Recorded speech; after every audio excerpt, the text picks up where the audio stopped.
Every year, 10 Formula One teams pour a combined sum exceeding $2 billion into a single question. How do you make a car go faster? The answer costs more than most global corporations earn in profit. A modern grid team spends between $135 million and $300 million annually, and much of that money produces nothing you could hang on a wall. It vanishes into carbon fiber, computational fluid dynamics, and thousandths of a second. Consider the paradox at the heart of the sport. In 2023, the Haas team spent well over $100 million and failed to win a single race. Williams, a 9-time Constructors' champion, went entire seasons scoring only a handful of points. These are not small businesses making small mistakes. They are sophisticated engineering operations that, by the only metric fans care about, lose almost every weekend. 20 drivers start each race. 19 do not win it. Yet the teams keep spending, and stranger still, they keep growing in value. In 2016, you could have bought a struggling F1 team for less than the price of a London townhouse.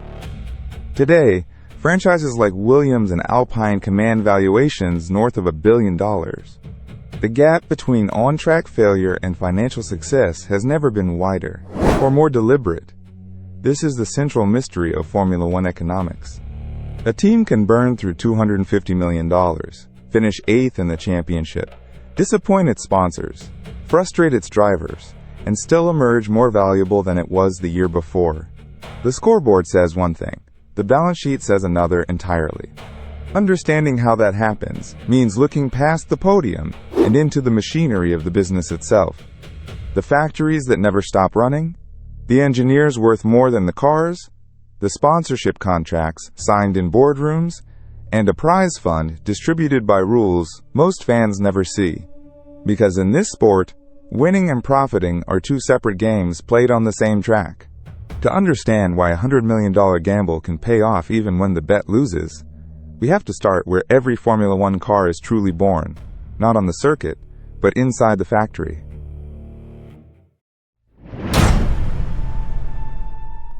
A Formula One team does not build one car. It builds a car that reinvents itself roughly every 10 days. To do that, it needs a factory that looks less like a garage and more like an aerospace campus. Mercedes operates from Brackley, England, a sprawling site employing over 1,000 people. Ferrari builds from Maranello, Italy, a complex so central to the town that the two are inseparable. Red Bull's headquarters in Milton Keynes and McLaren's futuristic technology center in Woking complete a picture of industrial ambition few outsiders ever see. At the heart of each sits a wind tunnel. Building one costs upward of $70 million, and it runs almost continuously, blasting scale models with air to measure downforce in fractions of a percent.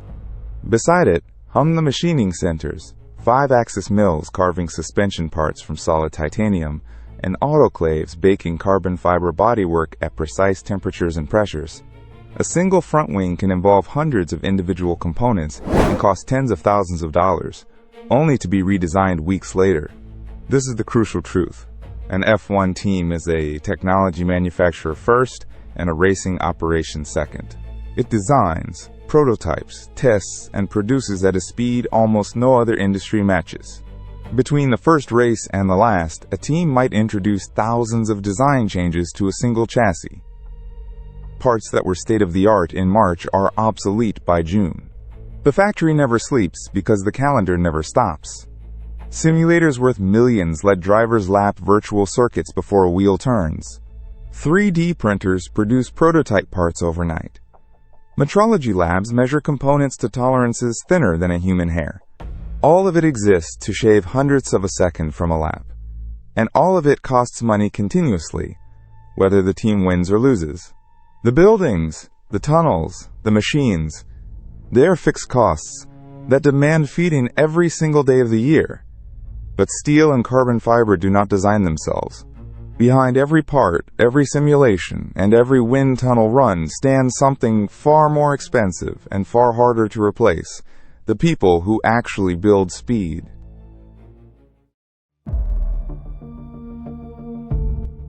Walk through a Formula One factory and you will find Not mechanics in overalls, but engineers at screens. The top team employs well over 1,000 people, and the vast majority never touch a car on race day. They are aerodynamicists modeling airflow, structural analysts stress testing components, software specialists writing simulation code, and strategists crunching probability. In a sport obsessed with machines, the largest single expense is human. Talent in Formula One is scarce and fiercely contested. A world-class aerodynamicist or technical director can command a salary in the millions, and their movement between teams can shift the competitive order for years. When Adrian Newey, the sport's most celebrated designer, announced his departure from Red Bull in 2024, it was treated as a seismic event because a single mind can be worth more than an entire department. Teams guard their people the way nations guard state secrets. Contracts include lengthy gardening leave, sometimes a year or more, to stop engineers from carrying knowledge to rivals. Non-compete clauses, confidentiality agreements, and internal security are standard. When a strategist walks out the door, they take intellectual property that no wind tunnel can replace. The scale of the workforce is staggering.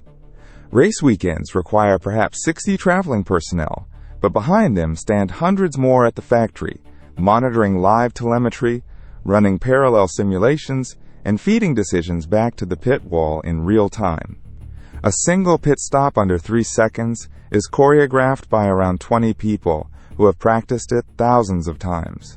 This human machine is expensive and weighs beyond salary. Training, recruitment, and retention consume enormous resources. Losing a key figure can cost a team far more than their paycheck.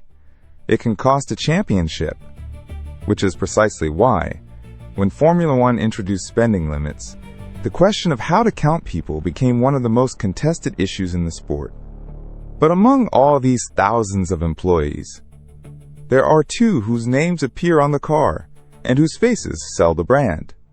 They are the most visible, most scrutinized, and often most misunderstood investment a team can make: the drivers.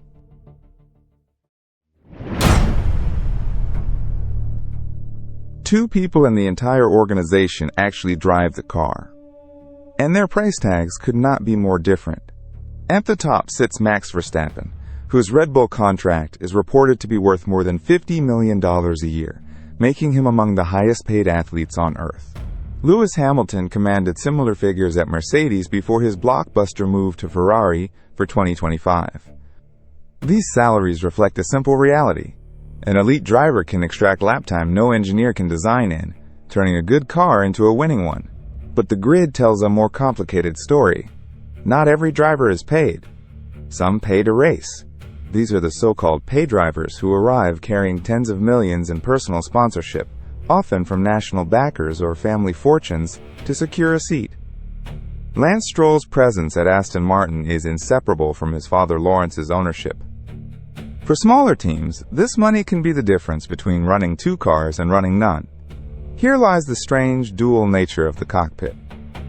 A seat is simultaneously one of a team's largest costs and one of its most flexible revenue streams. A midfield team might sign a talented but expensive driver to chase points, or a wealthy one who brings a check that funds the season. Both are rational business decisions, made on spreadsheets as much as stopwatches. Driver value extends far beyond speed. Verstappen sells merchandise, drives television ratings, and anchors sponsorship pitches. Hamilton's global fame opened Formula One to entirely new audiences. A charismatic champion becomes a marketing asset whose worth ripples through every commercial deal the team signs. And because prize money is tied to championship position, every place a driver gains on Sunday can translate to millions in payout. That makes the salary of a proven point scorer not merely an expense, but an investment with measurable return. The driver, then, is both the face of the operation and one of its most calculated bets. But even the fastest driver in the fastest car is useless without one final, enormous, and often invisible operation, getting the entire team to the track, week after week, across the globe.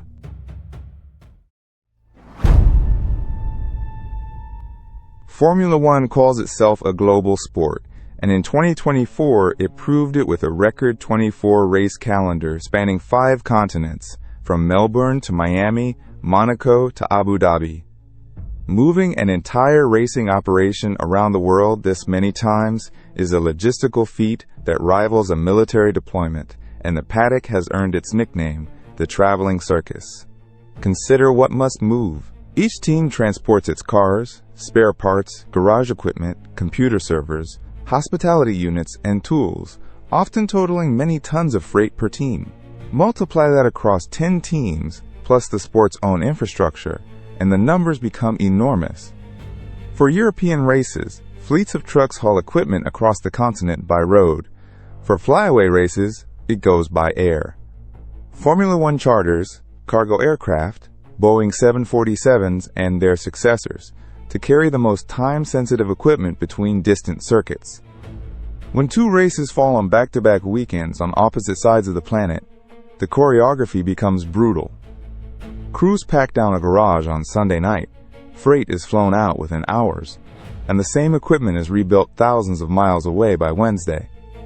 To manage this, the calendar is deliberately clustered by region, and teams use multiple identical sets of some equipment, leapfrogging one shipment ahead while another is still in transit. The cost is immense. Logistics and travel can consume tens of millions of dollars per team each season, covering freight, charter flights, hotels, and the movement of dozens of personnel to every event. Fuel, customs, and the sheer complexity of crossing borders add layers of expense that never appear on a broadcast. And it never lets up. The moment one race ends, the next begins its countdown. There are no home games in the traditional sense. Every event is an away fixture requiring a complete rebuild of the operation. This relentless global spending, on top of factories, engineers, and drivers, pushed team budgets toward figures the sport itself decided were unsustainable. Costs were spiraling, threatening to divide the grid permanently into the rich and the doomed. So in 2021, Formula One did something radical. It capped how much money a team was allowed to spend at all.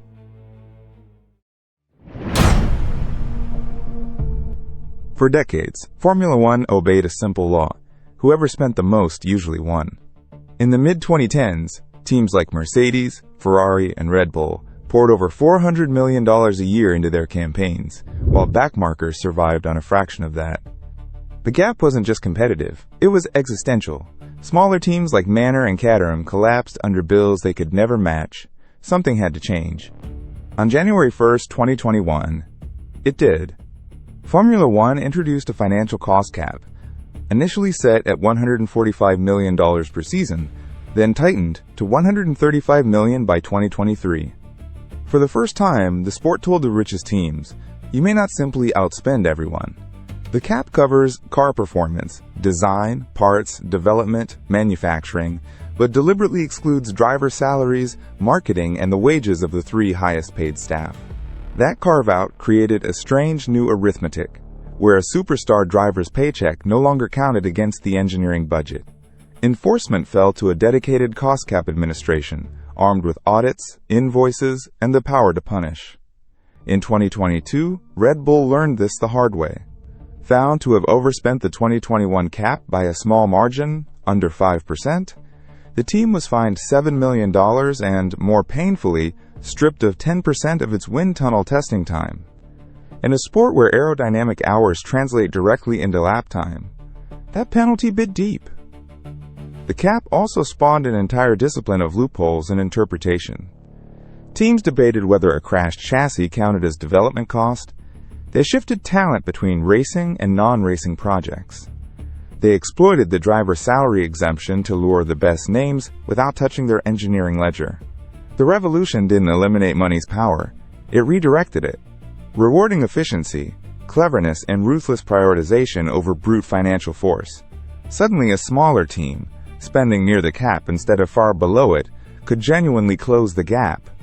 The playing field tilted toward level. But controlling how much a team spends only tells half the story. The other half, the far more seductive half, is where all that money comes from in the first place, and why every single finishing position on Sunday is quietly worth millions.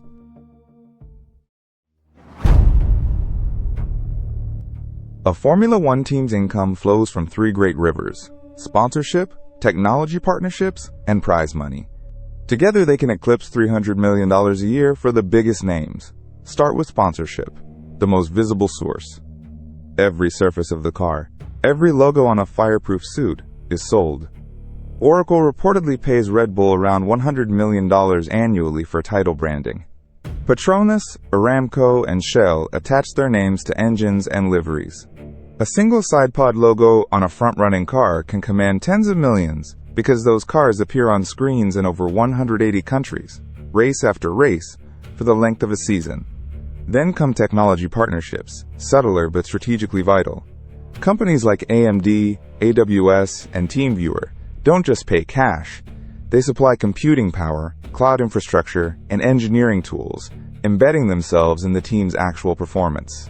For a manufacturer, sponsoring an F1 team is a live demonstration of its products under the most extreme conditions on Earth.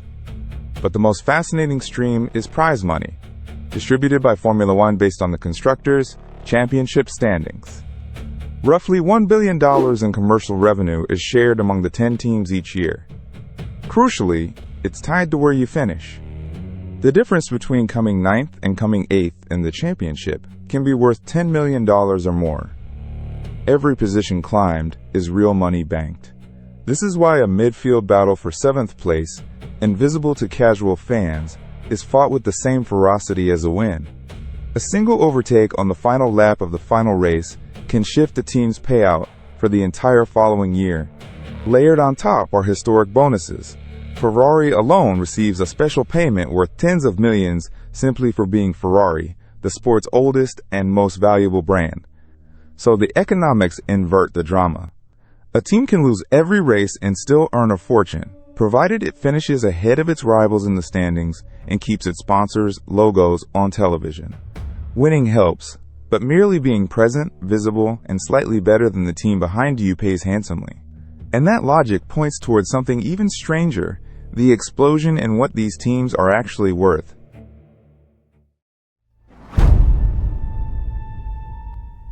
In 2016, Manor Racing folded and was liquidated for almost nothing. Its assets scattered, its staff dispersed, a Formula One team judged nearly worthless. Fewer than 10 years later, that same failure would be almost unthinkable, because the value of an F1 team has exploded beyond anything the sport had ever seen. Two forces drove the transformation. The first was Liberty Media, the American group that bought Formula One in 2017 for roughly $8 billion. Liberty treated the sport not as a European racing series, but as a global entertainment product, expanding into the United States, adding races in Miami and Las Vegas, and courting a younger digital audience. The second force was Netflix. In 2019, Drive to Survive premiered, turning engineers and team principals into characters and rivalries into serialized drama. Millions of new fans arrived, many of whom had never watched a race before the show. As audiences grew, so did team valuations, with breathtaking speed. Consider the numbers. In 2016, a struggling team might change hands for tens of millions. By the 2020s, Williams sold to Dorilton Capital for a figure reported around $150 million, and that already looked cheap. Analysts soon valued the top teams above $2, $3, even $4 billion. Red Bull, Ferrari, and Mercedes became genuine blue-chip assets. In 2024, Andretti's attempts and various investor bids underscored the demand. There are only 10 grid slots, and everyone wanted in. That scarcity is the engine of value. Formula One caps the field at 10 teams, and adding an 11th requires enormous anti-dilution payments, reportedly around $600 million, to compensate existing teams. Ownership of a grid slot is therefore ownership of something that cannot simply be manufactured. And here is the extraordinary part. A team can finish last. It can go seasons without a podium. Yet its valuation can still climb, because its worth rests not on trophies but on exposure, scarcity, and a guaranteed share of a growing pie. The scoreboard says one thing. The balance sheet says another entirely, and that gap defines the modern sport. It reveals the final, counterintuitive truth about the business of racing. So we return to the paradox we began with. A Formula One team can spend $300 million, build two of the most sophisticated machines on the planet, employ over 1,000 brilliant minds, and cross the finish line last. On the track, that is failure. On the balance sheet, it can still be triumph. Everything we've examined points to the same conclusion. The factories in Brackley and Maranello are not just workshops but technology assets. The engineers and aerodynamicists are intellectual capital that competitors would pay fortunes to poach. The drivers are simultaneously costs and marketing engines. The traveling circus of 24 races carries a team's brand into over 180 countries, week after week, guaranteeing visibility no advertising budget could buy. And the cost cap, for all its complexity, made the entire enterprise more sustainable, turning bottomless spending into a controlled, investable business. Layered on top sits the prize money, where every championship position is worth millions, rewarding teams merely for finishing ahead of the team behind. Then come the sponsorships and technology partnerships, flowing regardless of podiums. And beneath it all lies scarcity. Only 10 grid slots in the entire world, each one a gateway to a global audience that Liberty Media and Netflix have only made larger. This is why team valuations climbed from near zero to billions in under a decade, and why even a winless operation has become one of the most coveted assets in modern sport. The genius of Formula One's economics is that it decoupled financial success from sporting success.